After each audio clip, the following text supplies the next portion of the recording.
The other person will suffer in that place alone, not knowing what to do. Yet it is possible that if we coalesce together as saints, as people called by the name of Christ, we can have some wisdom and grace. Because why? Life is not a repetition of the previous generation's failure, but is a process of greater works from generation to generation. If knowledge and wisdom are shared freely, then people can be able to get into a better life. So the Christian young lawyer who is a student who is struggling how to move forward, if he gets into a fellowship, benefits maybe from the wisdom of Lady Justice here. As he grows up, he misses some of the things that he may not have done because he gets wisdom of the community. The Christian professor, the young scholar rises and gets company of all the teachers that are there and benefits from that wisdom, sharpens him, and even the things he or she is facing, he is able to navigate and surmount them because there is solidarity. We are better together.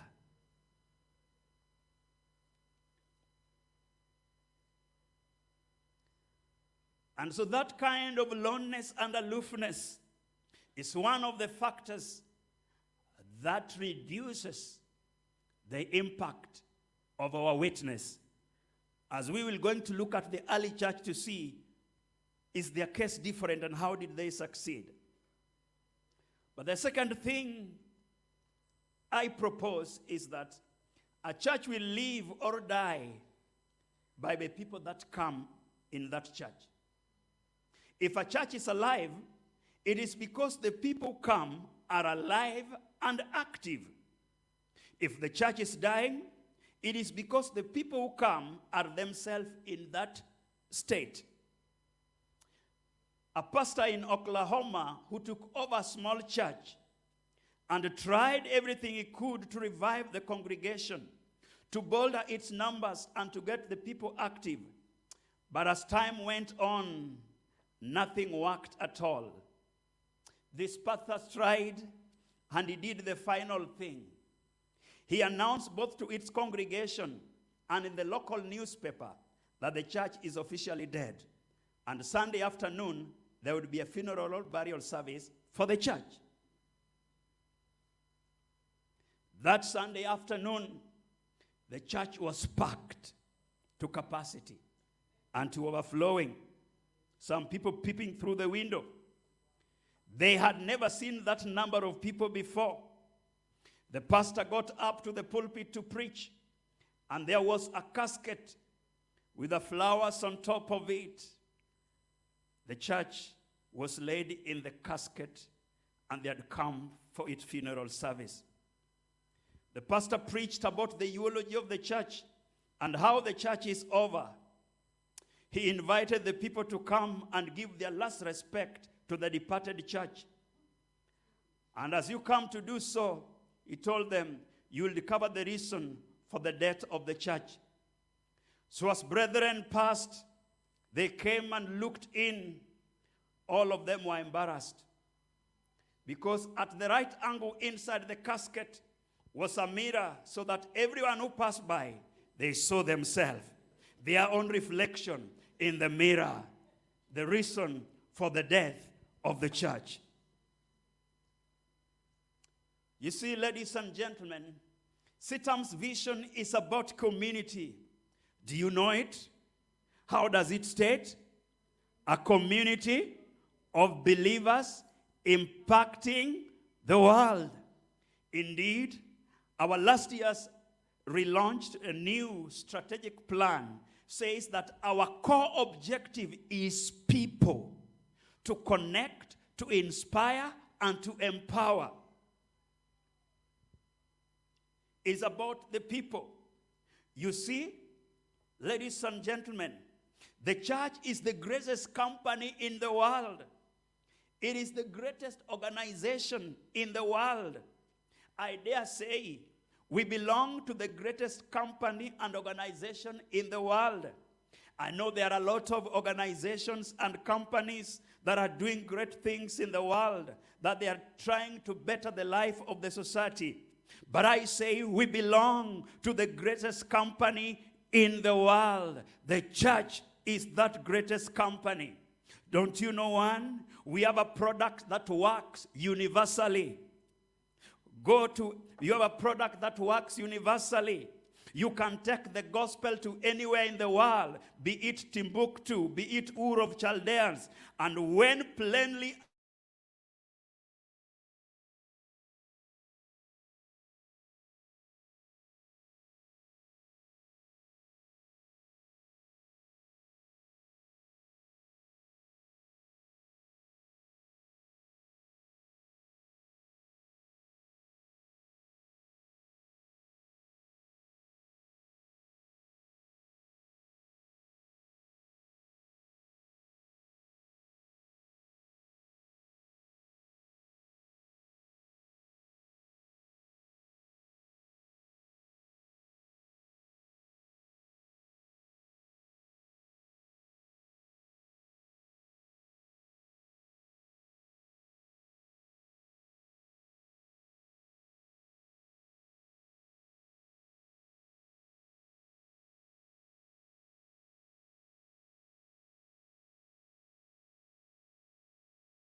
until that time, we are shaped to do life together.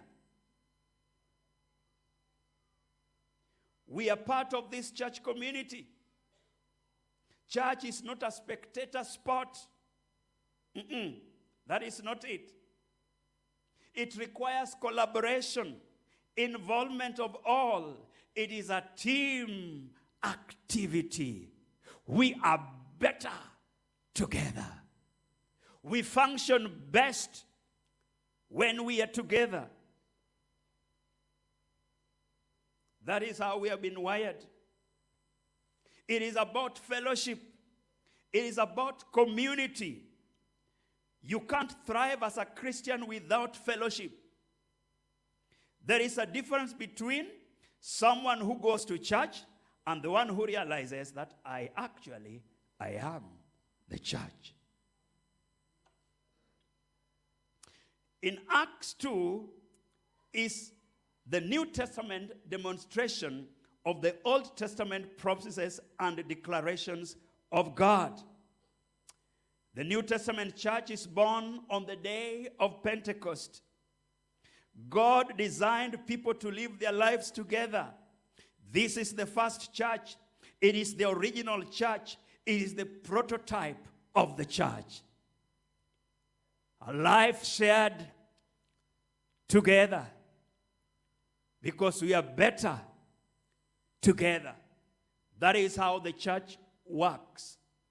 A story is told of an elder who was in a church, and he realized that there was a brother who had missed church for a long time. So he decided to go and look for this brother. So went to his house. He found this brother by the fireside, just enjoying the warmth of the fire, putting a lot of firewood. No conversation. He sat next to this brother, enjoyed the fire. Then after some time, he removed one of the firewood from the fire that was burning and put it aside. And after a few minutes,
Jesus. So the day you got born again, you are invited into a fellowship. May the grace.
Inviting you to be part